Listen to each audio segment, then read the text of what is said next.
Welcome back to another Result Selling Framework podcast. I'm Keith Marciano, Senior Executive Coach at Pax8 Academy. Sales is a skill, not an activity. I say this so much, it's just ingrained in my head. I should copyright that saying, really. But I'm sure there's other sales leaders that use it as well. When I say that, I'm referring to sales soft skills. Sales soft skills are the interpersonal and intrapersonal competencies that help salespeople relate to people, to be able to communicate effectively with others. These skills are essential for building relationships, understanding the customer's needs, and ultimately closing opportunities. When I state sales as a skill, not an activity, well, in pretty much everything I say, I usually get a response of, what do you mean? How do I become better at sales? When I go to hire a salesperson, what should I listen for when you talk about these sales skills? That's usually the feedback I get. So, good news, we're going to cover that today. We're going to cover a few of these specifically in today's podcast. So, I'm excited for it. All right, like I said in my intro, I'm super excited about this podcast. I'm proud to be joined by Chris McDonell, president of McDonell Consulting Group. I'm proud to have known Chris since he started his business, and I'm proud to call him a friend. Chris, welcome to the show. Thanks, Keith. I appreciate you having me here. Absolutely. Yeah, we're a lot more grayer than when we first met, I can tell you that. It goes back, it'll be almost 17 years here in a few months. I started this business in May or June of 2008. So if I did my math right, it's been a few years. Yeah, it has been. Yeah, we were definitely young bucks then. Oh yeah. So yeah, welcome. I'm like I said, I'm jacked about this episode. I've known you for a while, and certainly your sales skills and leadership abilities stand out. I've learned a bunch from you over the years too. So why don't you give the audience a little intro about yourself and your company? And one thing we do here at Pax8 is tell one fun fact about yourself. Ooh, all right. So one fun fact. All right. So I'll save that for last, I guess. Okay. All right. So again, Chris McDonell. I've had this business, as mentioned, since 2008. Before that, I spent about 20 years in corporate America, mostly with Citigroup and Morgan Stanley. Born and raised in Maryland, moved to Dallas for a while, Ohio for a while, then the third reload brought us back home.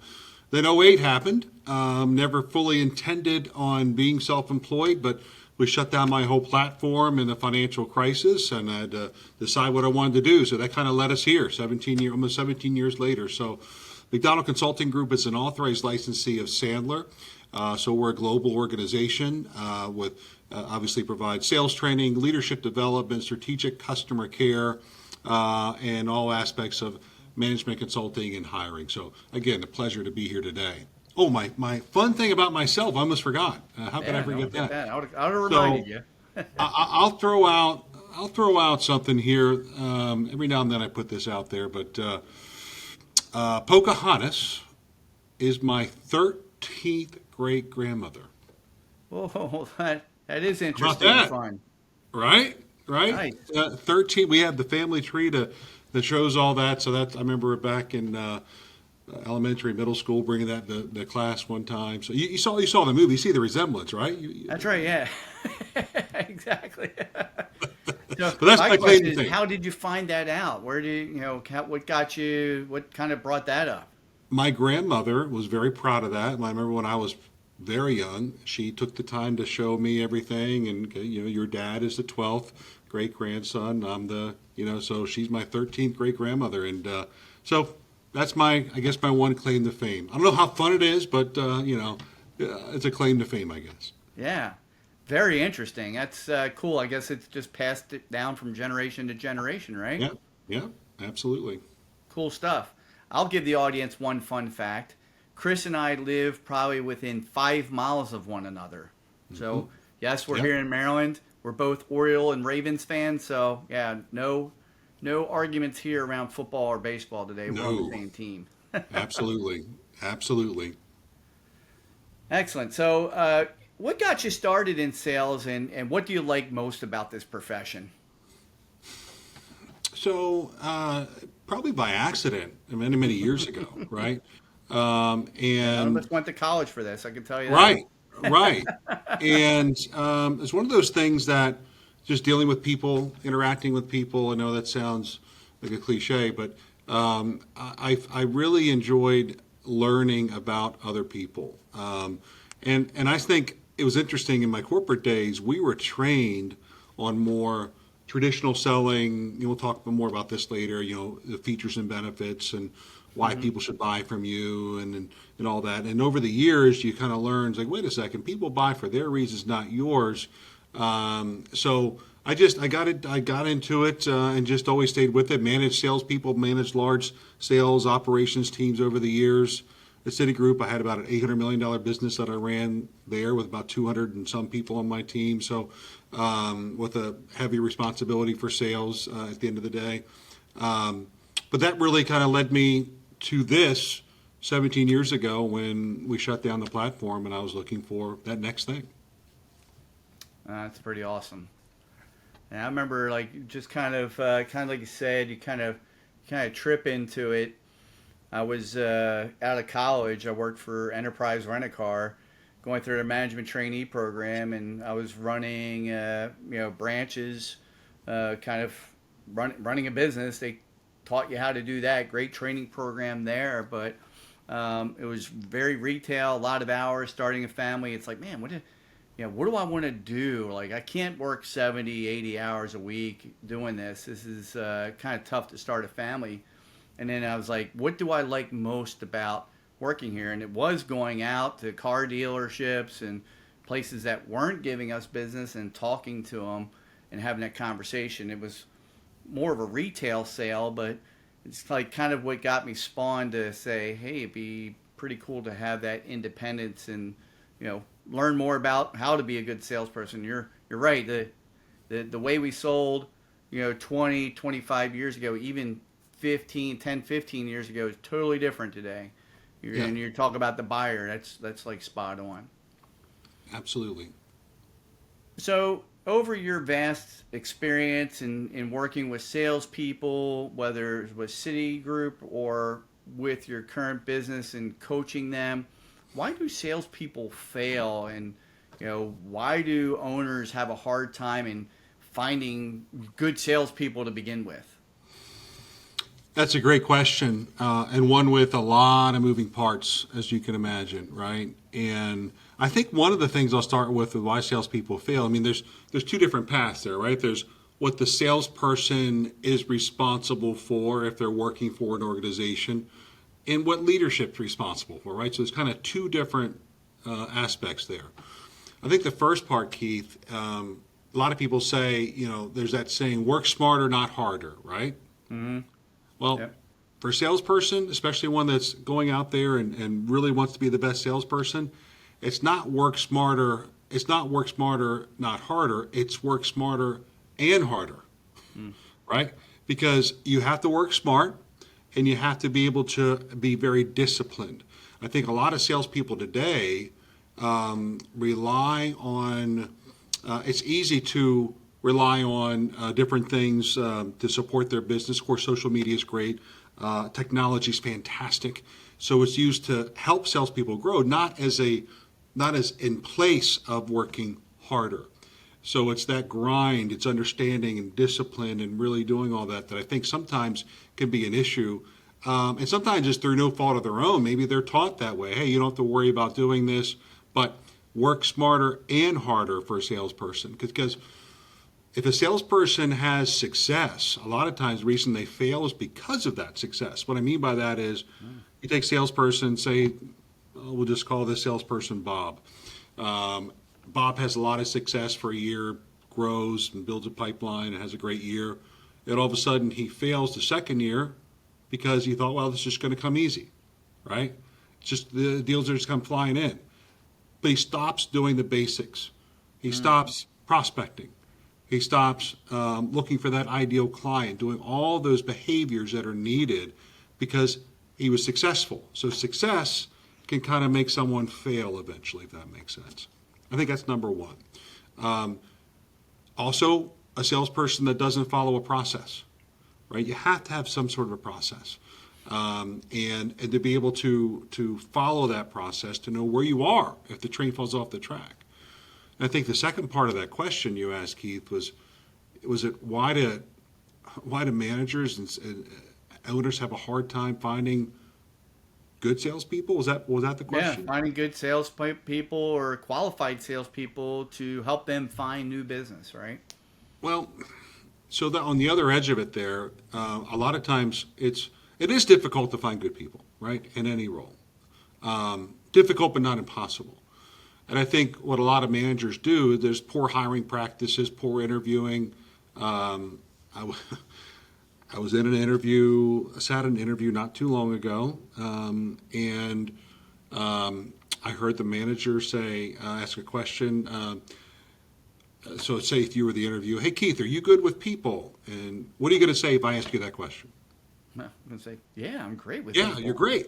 Literally, the person was like, Keith's great with people. Okay. Next question. And literally, I mean, that kind of stuff. And I mean, it's tough because sometimes a lot of leaders, a lot of managers don't really know how to interview and ask really good behavioral questions to understand who they're hiring, asking them about situations they've been in, challenges, et cetera, to really dive deep. So, and not really having that, when they hire somebody, not having a good onboarding plan, right? Hey, go sell, here's your desk, here's your phone, here's some leads, go get them. That's what I say. I think, go get them, Tiger. Right.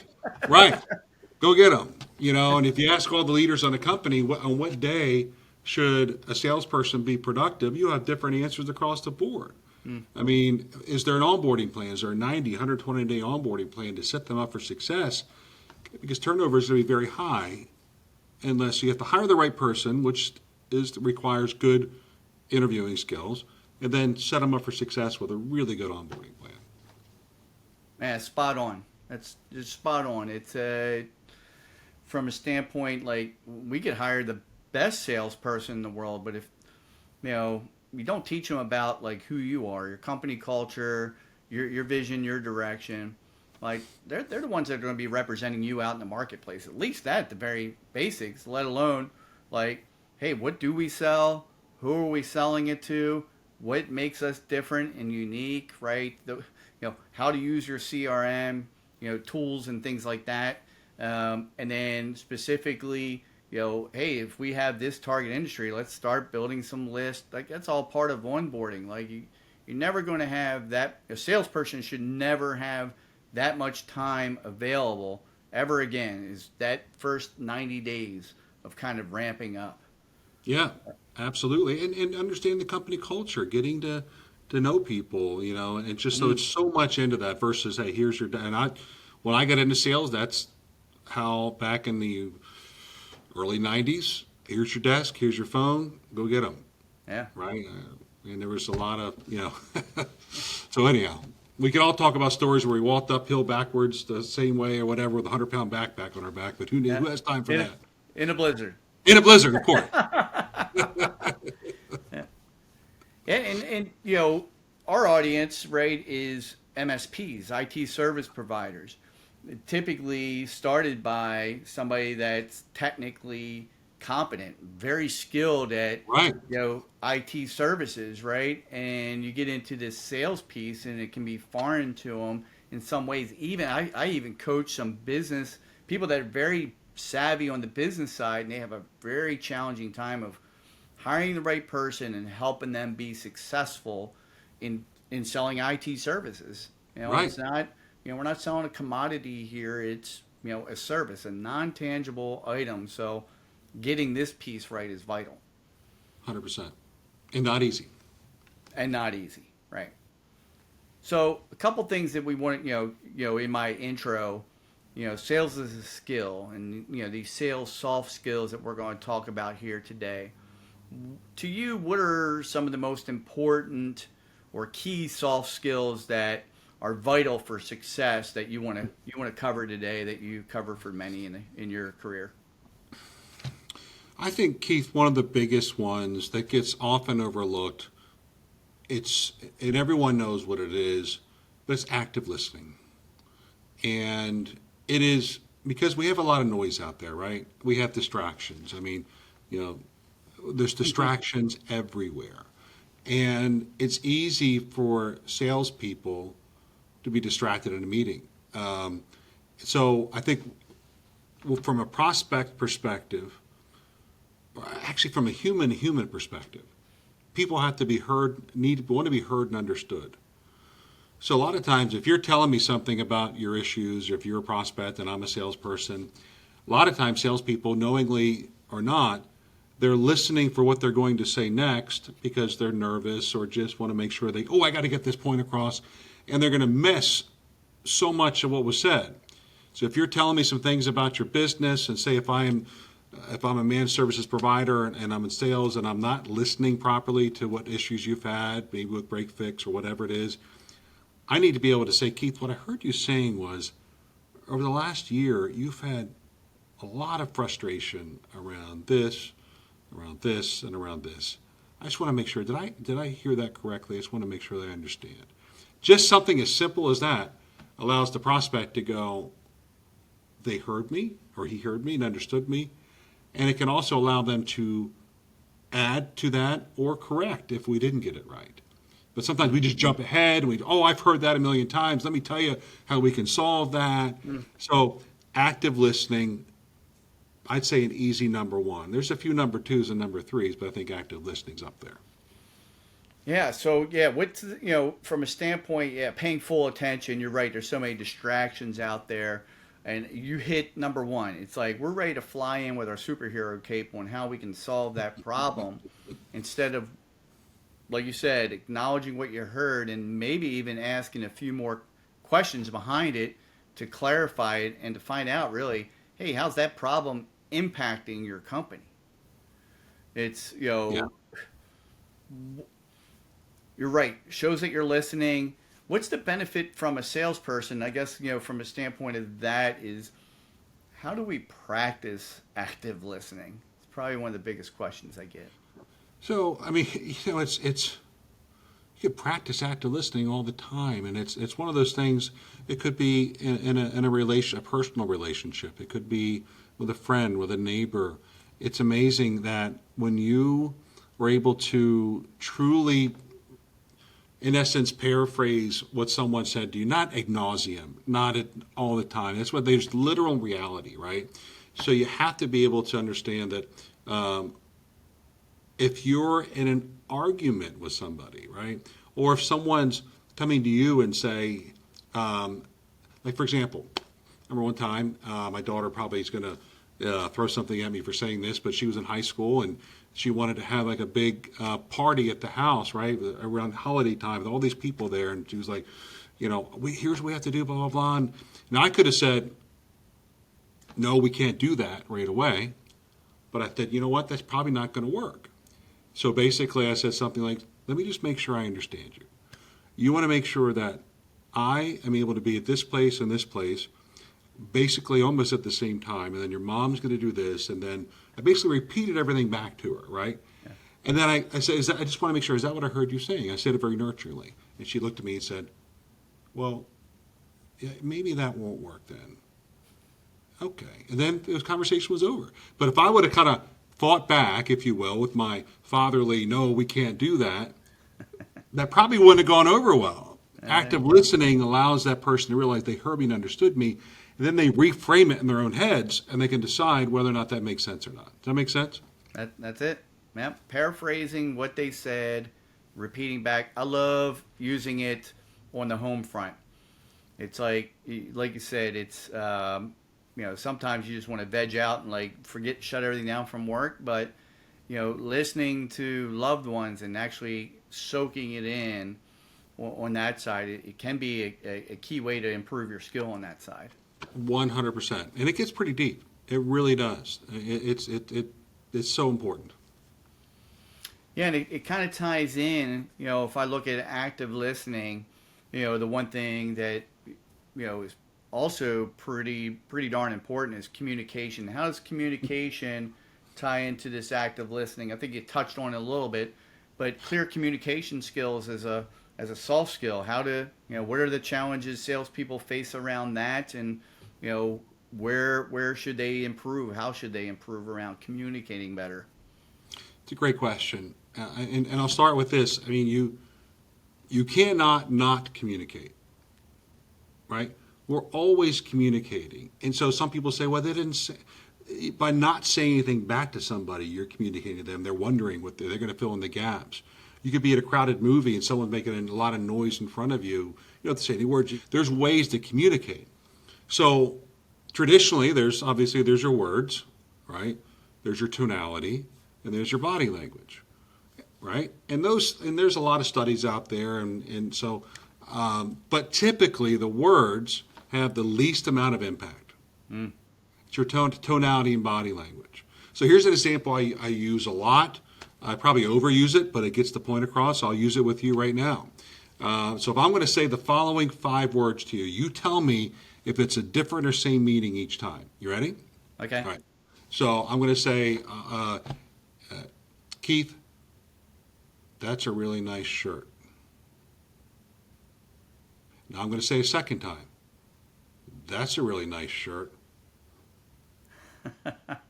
Now I'm going to say it a third time. Oh, that's a really nice shirt. Now, 4th time, that's a really nice shirt. Now, Keith, what was the same every time? You used the same words. Well, was the message the same every time? No, not at all. First 3 times I was ready to take off my shirt, Chris, go buy a new shirt. Exactly. Now, just so you know, and for all the listeners, and watch, it's a very nice shirt, Keith. I want to make sure you're good. So that's a nice shirt. But I use that example because the words are the same. It's amazing. And people come to me, I don't know why they acted that way. I mean, it's what I told them. I'm like, well, did you tell them like that? Or did you tell them in a different way? Mm. So we have to understand that our words, are, while critical, are only a very small percentage of the message. That's right. I love the body language thing. I was coached that early often. Was one of the things people do that could be misread is looking at your watch. So I was taught early, hey, make sure you're covering up your watch. Don't look at your watch because that sends a wrong message. Don't lean back. Don't fold the arms, right? Lean in, engage in the conversation, some basic stuff on that. Any others from a body language? Because body language is important because, like you said, if you're looking in somebody's eyes and listening and, like the old bobblehead, right? Nodding like that. What are some other ways just from a standpoint of, communicating through body language? Well, yeah, and I'm a big believer in DISC. We do a lot of DISC assessments. We use extended DISC. So everyone has a natural style. They're D, dominant style, I, influencer, study relator, S, or conceptual, C style. And like, for example, and typically the population could be, a 25% or 25% in each bucket. It varies. But if you're dealing with a high D prospect, for example, and their body language might be overbearing, or a high D salesperson might be more in your face, a high S, more study relator, might be a little reserved and back. Again, there's all differences. So we have to be able to learn our triggers, learn our reactions to pressure, learn what motivates us, demotivates us, and understand that when it comes to body language, tonality, communication, we have to be able to identify with who that person is. You could mirror them as much as possible, but it needs to be genuine. You don't want to go in and act like a robot. You just have to have a conversation with somebody. So if from a body language perspective, if someone's more of a high S study relator, a C analytical, and a D salesperson comes in and their body language is, it can overwhelm somebody. And maybe their tone is too loud. Maybe they need to soften it up a little bit to match what's going on. So it has complementary transactions back and forth. Love it. It's fantastic. What else? What's another good soft skill that salespeople need to really hone in on and embrace. Well, I mean, this goes in with what we just talked about, but reading the room, emotional intelligence, there's so many different studies, books, and things out there, but I think at the key, our emotions are what can make or break us. If a salesperson goes into a sale and desperately looks and acts, smells, whatever, like a salesperson, that could be off-putting. I mean, if you think about it, I mean, there's no one likes to be sold to. I don't like to be sold to Right. at all, but I like to buy when it makes sense. So reading the room, having that emotional intelligence, having that ability, and I think vulnerability, while it's not a soft skill, it's a learned skill to not to worry about, leaving your ego outside. It's okay to not have all the answers. It's okay to just to be genuine, ask a lot of questions. And again, I think there's so many offshoots from active listening, emotional intelligence, communication skills, that it's basically, Keith, to your main question is understanding like why sometimes we might get this red spots on our neck, right? Why we get under pressure, why we might feel the hair on our arms stand up because we're under pressure. It's recognizing those triggers and knowing that we have to be able to help prospects understand where they are, understand their pain. Prospects buy for their reasons, not the salesperson's, right? So again, I could go on that for a long time, but it's just understanding yourself and then adapting. Yeah, adaptability. Yeah, emotional intelligence. We could literally spend hours talking about that, right? The self-awareness stuff that you just mentioned, kind of reading the room.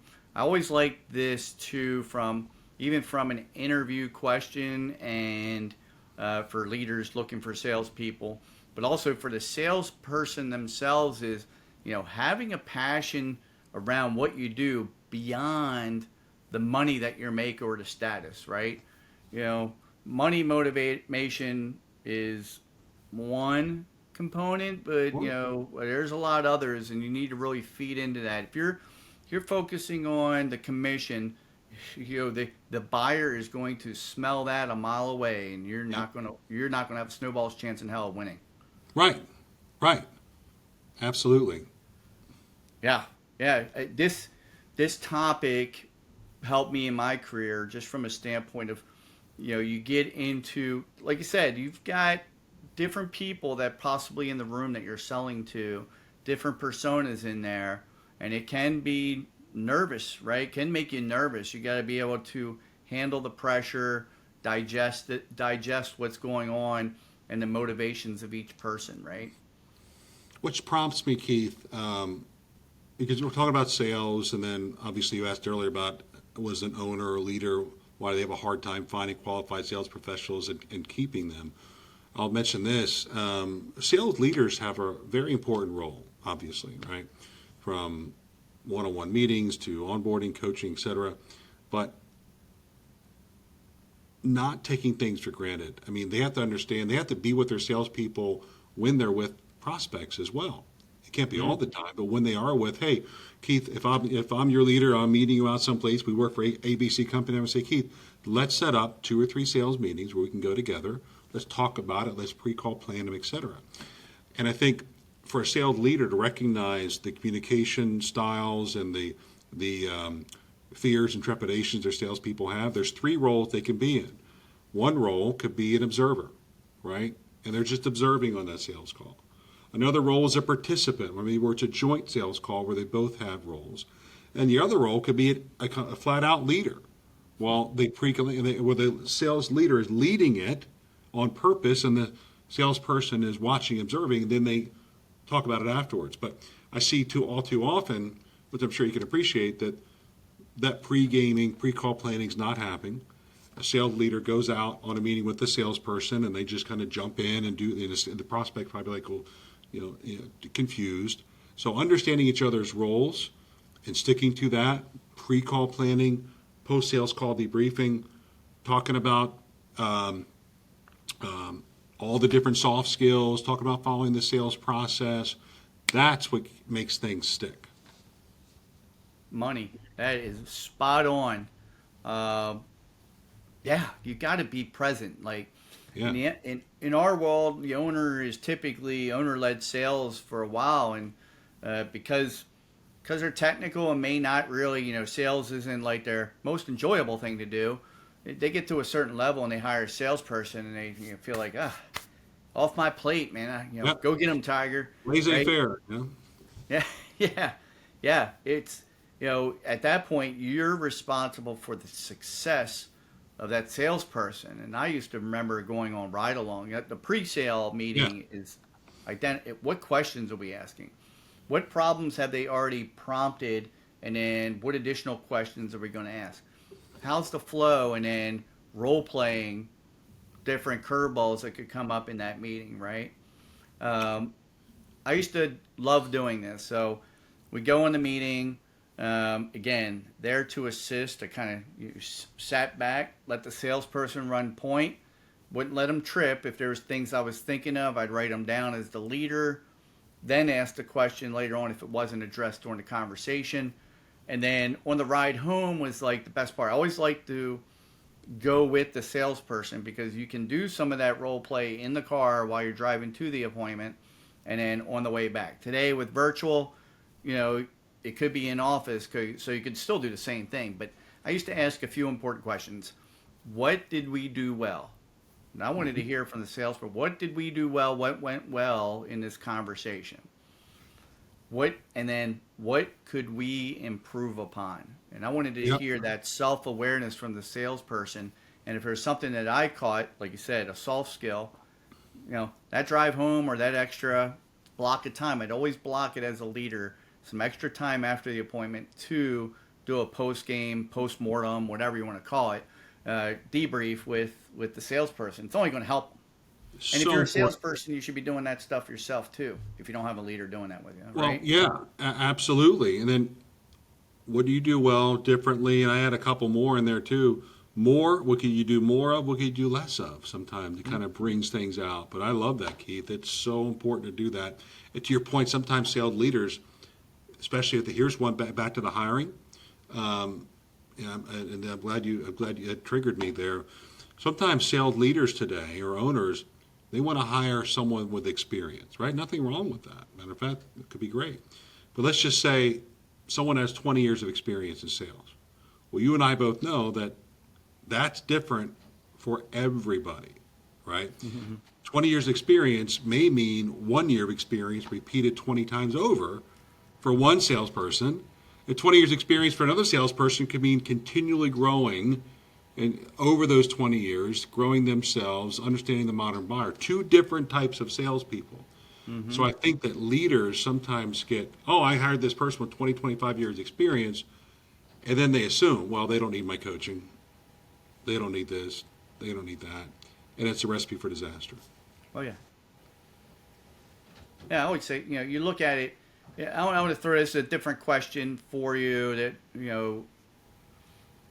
what's changed in sales post COVID? How much time you have? A lot. So I think one of the biggest things is our ability to be present early and often. The way we're conducting ourselves here on this virtual. I mean, pre-COVID, we might have been like, okay, let's get together face to face. Nothing wrong with that, and be still good to get together face to face. But I think one of the biggest things is understanding how to use technology, understanding how to use virtual setups like this, Teams, Zoom, et cetera, for prospect meetings where you're still engaged. Understanding that efficiency and effectiveness.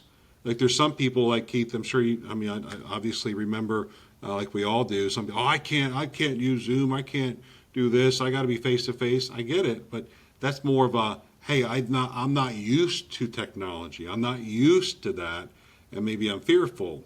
So I think that's number one, and a lot of offshoots around that. I think the ability to engage as a salesperson in both virtual and face-to-face takes a lot of effort to be able to manage that properly. It shouldn't be skewed high one way or the other. It should be a balance in there, right? To be able to do. I think the salespeople post-COVID that really understand how to maximize technology, how to all of a sudden, if they're in a conversation with someone on Teams or Zoom, say, you know what, Keith, let me pull up a whiteboard here, Microsoft Whiteboard. I want to actually demonstrate what I'm talking about. Engagement, right? And using the technology, I think, is one of the biggest things. Oh, it's huge. There's a delicate balance, right? It's like coach partners are like, oh, I'm just totally all remote, and I'm like, well, there's this. How are you going to build a know, like, and trust relationship? You still have this interpersonal piece. The sales skills, I believe, wholeheartedly that they become even more vital when you're in this remote world because reading body language is hard. If there's 3 people in the room and I'm seeing one, the speaker, it's hard to read and gauge what else is going on in the room.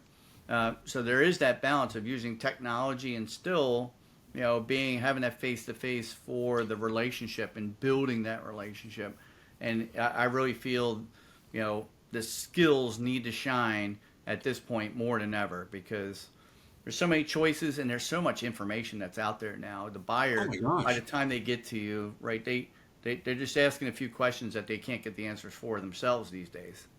And I'll share one with that, Keith, to your point about using virtual effectively and mixing it with face-to-face. It was right before the holidays, it was probably like beginning of December. I was talking to a salesperson that says, a fairly new salesperson is like, I just can't get, people won't turn their cameras on. And it's so uncomfortable when I'm having a meeting. I just see this blank screen or I see their picture and I'm just uncomfortable. I'm like, well, have you asked them to turn it on? Like, well, I don't want to be rude. So we talked through it. So I explained basically, I'll do this now. Imagine if we were face-to-face in a meeting, in a conference room somewhere, and I walked in the conference room. We're not virtual. I walked in the conference room like this. Hey, how you doing? Good to see you. Would I ever do that in a conference room? No, you would not. No. That'd be very weird. It'd be very weird. But people don't feel weird doing it when they're at their desk, right? Sometimes they just don't turn their camera on. So if you just simply ask, like if your camera was off, you're a prospect, hey, Keith, appreciate you jumping in here. Hey, I noticed your camera was off. There might be a reason to completely understand that. But if you can, would you mind turning your camera on so we can see each other and have some dialogue around that? Just whatever it is in a nurturing way. And I checked in with that salesperson about 3-4 weeks right before the holidays. And he said he asked that every time after that, all but like 20 meetings, all but like 1 or 2 didn't turn their camera on because they were like, either just got out of bed or just whatever, or just the prospect or whatever, and they were like, oh my gosh, people will turn their camera on if you ask. I'm like, yeah, that's right. It's like you're not telling them. They'll actually buy something if you ask. yeah. So then you have the conversation, right? The body language and all that. But it's that's like, right. Yeah. But no one would walk, like I said, in that face-to-face meeting. Hey, how you doing? That's a good analogy there. You're right. Yeah. And you can also. Yeah, it's a good dialogue. I know it's a little bit specific, but sending out an itinerary, in the remote world is like send out an itinerary beforehand. And on that side, I even from a standpoint when I do a lot of remote instructor-led courses, like one of the tabs is like, hey, cameras on. This is interactive, right? This isn't my meeting. This is your meeting. I want to get to know more about you type of conversation. Absolutely. So this has been fantastic. Great discussion. We've hit on a lot of the points. Like we said, we could discuss sales skills and how to improve them for hours on time. I guess just from a standpoint, any final thoughts, any nuggets of goodness you want to leave the viewers around, whether it's working on a specific sales soft skill or improving it. Well, I will say practice makes better. Practice does not make perfect, right? And I think, again, back to active listening, I think the worst listeners out there are ones that say the following. I'm really good at active listening. I'm a really good listener.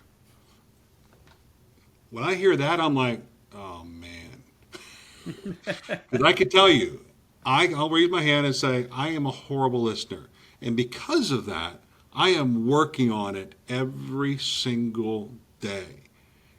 We have so many, our brains aren't programmed to listen well. Our brains are programmed to do so many different things. Matter of fact, I was just thinking about something I have to do when I get home, and I drifted for like a couple of seconds. Hope you didn't see it, but I did, right? Because I'm human. So first of all, it's admitting that you're a bad listener. So I think if anything, I'll leave with this. Don't ever reach the top of the mountain and put a stake in it and say, I'm an awesome listener. Don't ever, because you're never going to get there. Always work on it hard all the time. Perfect way to end it.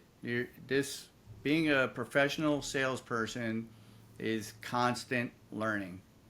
100%. And to your point, it's a human interaction business. That's what we're in. Yep. We're in a ability to have conversations, right? That's the key. So Yep. Awesome, Chris. It's been fantastic. Thanks again so much for being on the program. Hey, what's the best way for people to find you if they want more information and want to connect with you? Yeah, it'd be great, Keith. Or our website, mcdonald.sandler.com, mcdonell.sandler.com. You can look us up there. LinkedIn is probably a great way to find me as well. Just Chris, again, McDonald, MCDON, one N, two L's on LinkedIn. And so with our office is in Towson, Maryland. And so love to hear from anybody. Yeah, but you work with companies globally, right? We do. That's right. Yeah, companies that are decentralized and have a lot of different offices in different locations. So absolutely, yeah, we love it. Excellent. Well, thanks again, my friend. I'm sure I'll see you at the local breweries or at an Oriole game coming up soon. So, Sounds great. But thanks for being on the program. I appreciate you. Likewise, Keith. Thank you. All right, Chris. Thanks a lot. Thank you. So, when you hear me say sales is a skill, not an activity, after watching this podcast, you know what I'm talking about now. This is what I'm referring to. When I decided to commit myself to becoming a professional salesperson as a career, I invested in a lot of training. I invested in myself. I enrolled in Sandler. I was part of their President's Club. I bought a ton of books on sales. Some of them are right here behind me. I had a lot of audibles. I went and saw professional salespeople in person. I went to those conferences. I always wanted to be improving myself. I invested in myself. Our goal at Pax 8 Academy and my why on being a sales coach is to help the MSP industry to become better at sales, get better at growing their business, better at hiring, better at training and leading their salespeople, right? For salespeople out there, I want you to improve on being a better salesperson, these soft skills that we talked about, having a sales processes and the basics in place, right? This is my why, is just giving it back to the MSP community that have built a great career around. A lot of my colleagues excelled in our sales career in both selling and building sales teams. That's all the stuff around result selling framework that we've had. I've learned in places like Sandler. We have many resources here, including free on-demand training, instructor-led courses, sales peer groups, and one-on-one sales coaching here at Pax 8 Academy. This is a great place to invest in yourself to learn specifically how to sell in the IT services industry. So I implore you to please tap into these resources. For next month, I'm super excited as well. It's Women's History Month, International Women's History Month. And that's on March 8th. It's International Women's History Day. So we're going to have 2 podcasts next month. And I'm going to chat with women in sales, their successes, their challenges. I'll be chatting with these incredible women about their sales journeys in the business world. So please make sure to like and subscribe to the Result Selling Framework podcast. So that way you get notifications when these 2 podcasts go live. So we'll see you next month for Women's History Month and also Result Selling Framework and how to sell better.